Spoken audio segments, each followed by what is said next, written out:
bibigyan ka ng pagkakataon. Ulit. Mabigyan ng pagkakataon na itama yung mga mali mo. Anong una mong gagawin?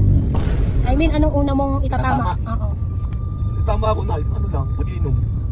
Bobo, hindi pwede yun. Tanga nga, siyempre, pagkakamali ba yung pag-iinom? Oo. Hmm. Sumukoy ka sa ano. Saan? Hindi yun utos ng Diyos, huwag kagago. Doon kasi sila naghiwalay sa ano. Ah, lasinggero ka kasi.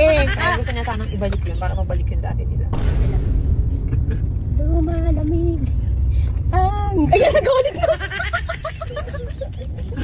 Lalamig talaga gabi mo. Doon ka sa tulog. Lalalala. Ang galing mo talaga, Kakaway. Sabi tayo ba? Ayaw. Ay, ikaw umali. Ayan, nautot ako. Ay, ikaw ba umali sa sarili mong bahay? Yan. Pagkakamali yung pagiging lasinggero. Mauwi ka kasi pag nakakainom, be. Kaya extra pag ganun. Huwag ka kasing ganun. Hindi katulad kay Che. Pag nalalasing, sayaw-sayaw lang, bodots-bodots lang. Yan na nagagalit na Dan.